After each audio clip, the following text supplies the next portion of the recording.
नमस्कार सर्वांना. आज आहे आपल्या स्वामींची पुण्यतिथी. मला माहिती आहे प्रत्येक जणच, प्रत्येक स्वामी भक्त हा या दिवसाची वाट पाहत असतो. प्रकट दिन, स्वामींची पुण्यतिथी हे जे विशेष दिवस आहेत, या दिवशी आपण अत्यंत उत्साहाने, श्रद्धेने आणि पूर्ण भक्तीने आपापल्या परीने स्वामींची पूजा अर्चा करत असतो.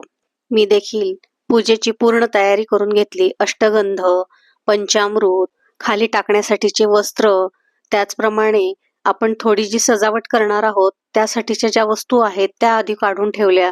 त्याचप्रमाणे स्वामींचे वस्त्र, हे दिवे, त्याचप्रमाणे त्यामध्ये घालण्यासाठीचे जास्तीचे तेल, फुलवातीचे निरंजन, त्याच्यासाठीचे लागणारे जास्तीचे तूप आणि मी जे सेवा करणार आहे त्याची जी पुस्तके आहेत, त्याचे जे ग्रंथ आहेत ते एका साईडला ठेवून घेतले. अशा प्रकारे सर्व तयारी झाल्यानंतर सर्वप्रथम दिवे प्रज्वलित करून घेतले आणि माझ्याकडे हा स्वामींचा फोटो आहे. ह्या फोटोला आपण अभिषेक नाही करू शकत, तर मग हा फोटो मी स्वच्छ पुसून घेतला. हिना अत्तर लावले, त्यानंतर चंदनाने टिळा लावून घेतला आणि फोटोला छान सजवले. स्वामींना माळ घातली, फुले वाहिली. पहा, सुक्क चंदन जे असतं किंवा पावडर असते किंवा अष्टगंध असतं ते आपल्याला प्रत्येक वेळी पाण्यामध्ये कालवून घ्यावं लागतं. आणि ते कधी कधी आपल्याला जेव्हा वेळ असेल तेव्हा ठीक आहे, पण जेव्हा वेळ नसेल त्यावेळेस खूप आपल्याला ते त्रासाचं होतं. पूर्वी तर कसं सहाणेवरती चंदन उगाळून नंतर देवांना लावलं जायचं, परंतु आता प्रत्येकाकडे तेवढा वेळ देखील नाहीये. म्हणूनच चंदन टीका ही जी डबी आहे ती अत्यंत सुंदर आहे. त्याचा सुगंध देखील छान आहे आणि चंदन ओला असल्यामुळे आपण ते अगदी छान प्रकारे आपण प्रत्येक देवांना लावू शकतो. जर तुमच्या परिसरामध्ये मिळत असेल तर तुम्ही नक्की हे चंदन वापरून बघा. मागच्या साईडची जी सजावट आहे ती देखील करून घेतली. खूप काही नाही, पण आपल्याला जितकं शक्य आहे तितकेच आपण करायचे आहे. त्यानंतर सगळ्यात महत्वाची गोष्ट म्हणजे स्वामींना अभिषेक घालायचा असतो. सर्वप्रथम पाण्याने, पंचामृताने, त्यानंतर अष्टगंधाने असा मी अभिषेक करून घेतला. त्याच्यानंतर फुलांनी आणि पाण्याने अभिषेक करून घेतला आणि मूर्ती स्वच्छ पुसून मूर्तीला देखील चंदनाचा टिळा लावला. त्याचप्रमाणे वस्त्र, रुद्राक्षाचे मणी दिसत आहेत ते देखील मी विकत आणलेले आहेत आणि हे छोटे व्हाईट कलरचे जे दिसत आहेत ते देखील मी विकत आणून माझ्या स्वामींच्या मूर्ती पाहून त्याचप्रमाणे मी ह्या माळा घरात बनवलेल्या आहेत. पहा, आपल्या घरामध्ये जे आपण देवघरात जी मूर्ती ठेवतो ती मूर्ती खूप मोठी नसावी, कारण सांगितलेलंच आहे की त्या देवघरातील मूर्तींचा नियमच आहे की ते अंगठ्यापेक्षा जास्ती मोठ्या नसू नये. हा शेवटी ज्याचा त्याचा वैयक्तिक प्रश्न आहे, पण आपण सर्वसाधारणपणे पाहतो की खूप मोठ्या मूर्ती ह्या आपण देवघरामध्ये ठेवत नाहीत. आणि कसं आहे, इतक्या छोट्या म्हणजे जवळजवळ 2.5-3 इंचाची ही मूर्ती असेल तर अशा मूर्तींचे जे अलंकार आहेत, वस्त्र आहेत किंवा तुम्हाला जो टोप दिसतो आहे तो टोप घातलेला, ह्या सगळ्या गोष्टी अशा विकत मिळत नाहीत. मोठ्या साईजच्या ज्या मूर्त्या असतात त्या सगळ्यांचे वस्त्र मिळतात. तुम्ही अक्कलकोटला जा, प्रत्येक ठिकाणी स्वामींचे जे मठ आहेत, मंदिर आहेत, त्याच्या बाहेर देखील बघा पूजेचं सामान मिळतं. तिथे देखील बघा तुम्ही, तिथे इतक्या छोट्या मूर्तींचे वस्त्र किंवा अलंकार आपल्याला मिळत नाहीत. फार फार तर 10 रुपयाची छोटीशी माळ मिळते, पण तुम्ही बघा कधी कधी ती माळ सुद्धा आपल्या मूर्तीला मोठीच पडत असते. त्याच्यामुळे बेस्ट आहे की तुम्ही असे छोटेसे मणी अगदी खूप स्वस्त दरामध्ये मिळतात. नसेल तर ऑनलाईन सेवा देखील आहे आणि ते आणून तुम्ही तुमच्या मूर्तीची साईज बघून तुम्ही घरामध्ये ह्या छान अशा माळा बनवू शकतात. त्यानंतर हा सुंदर असा मुकुट आहे. हा मुकुट म्हणा किंवा कोणी टोप देखील म्हणतं. तर हा जो मुकुट आहे तो मला मिशोवरती मी शोधून काढलेला आहे. खरं तर तसं म्हणायला हरकत नाही, कारण माझी खूप इच्छा होती की स्वामींना अशा प्रकारचा मला मुकुट घालायचा आहे, पण मला असा कुठेच मिळत नव्हता. साईज एकतर खूप मोठी होत होती आणि माझी जी मूर्ती आहे स्वामींची ती खूप छोटी आहे आणि त्यामुळे मिशोवरती हा मला मिळाला आणि मी लगेच ऑर्डर केला अगदी थोडक्या पैशामध्ये आणि खूप सुंदर असा, अगदी इतका सुंदर दिसतोय हा टोप. जेव्हा आपण स्वामींना घालतो तर बघा अशा प्रकारे किती सुंदर दिसतायत स्वामी. जसे स्वामी कुठल्याही मंदिरामध्ये किंवा मठामध्ये जसे स्वामी असतात अगदी तसेच स्वामी आपल्याला आपल्या घरामध्ये रोज आपल्याला दर्शन करायला मिळतं. आणि जेव्हा आपण मूर्तीकडे पाहतो ना तर अक्षरशः पाहतच राहावंसं वाटतं आपल्याला.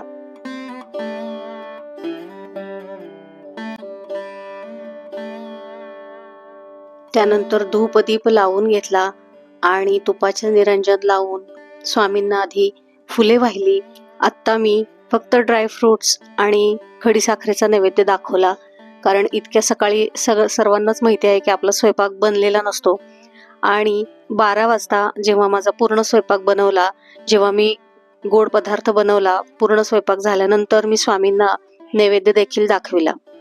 आरती झाल्यानंतर इतकं सुंदर वातावरण झालं होतं आणि मनाला खूप प्रसन्न वाटत होतं. खूप महागड्या गोष्टी आणून आपल्याला पूजा मांडायची नाही, तर आपल्याला जेवढं झेपेल किंवा आपल्याच्याने जेवढं शक्य होणार आहे तेवढ्यामध्येच आपण एकच वस्तू आपण प्रत्येक पूजेला देखील वापरू शकतो. असा काही नियम नाहीये की ती वस्तू तुम्ही दुसऱ्या पूजेला वापरू शकत नाही. त्यामुळे ही वस्त्र झाली, हे अलंकार झाले, ते तुम्ही दुसऱ्या पूजेच्या वेळी देखील वापरू शकता.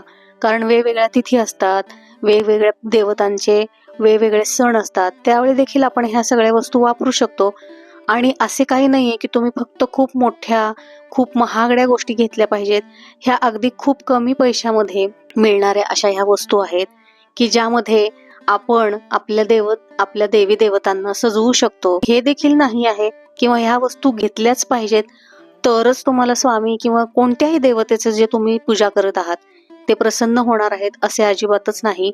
हा केवळ आणि केवळ फक्त हा वैयक्तिक असा प्रश्न आहे, आपल्या इच्छेचा प्रश्न आहे, आपल्या हौसेचा प्रश्न आहे. पहा, आपण आपला वाढदिवस असल्यानंतर देखील बघा, आपल्याला तो दिवस आपल्याला खूप विशेष वाटत असतो. नवीन कपडे घेतो, आपल्या मुलांचे वाढदिवस असतील तर मुलांना नवीन कपडे घेतो, आपल्या स्वतःला नवीन कपडे घेतो, काही छानसे दागिने घेतो किंवा काही इतर. प्रत्येकाची आवड ही वेगवेगळी असू शकते.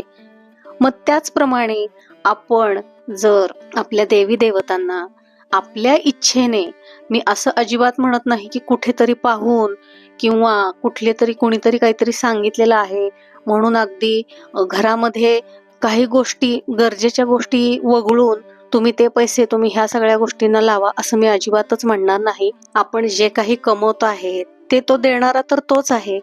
त्याच्यामुळे आपण जे काही कमवतोय त्यामधला अगदी थोडासा भाग देवांसाठी काढून आपण ह्या अशा वस्तू देवांना सजवण्यासाठी आणू शकतो. की कोणीतरी करतंय, कोणीतरी दाखवतंय आणि असं झालं तरच माझं सगळं चांगलं होणार आहे, हा विचार न ठेवता आपले जे देव आहेत, ज्यांनी आपल्याला इतकं सारं दिलेलं आहे, त्यांचा आपल्यासोबत आशीर्वाद आहे, त्यांना देखील एक कृतज्ञता म्हणून किंवा एक आभार म्हणून किंवा एक आपलं त्यांच्यावरचं जे प्रेम आहे, जी भक्ती आहे, हाच चांगला उद्देश ठेवून आपण अशा छोट्या पूजा, खूप मोठ्या नाही पण आपल्याला जशा जमतील तशा आपण पूजा मांडायच्या आहेत. त्याच्यामुळे आपलं घर, आपण स्वतः आणि आपल्या घरातील पूर्ण वातावरणच खूप सकारात्मक राहते, खूप प्रसन्न राहते आणि आपल्या घरातील प्रत्येक सदस्याला ती पूजा झाल्यानंतर एक वेगळाच उत्साह येतो. सगळ्यांना छान वाटतं.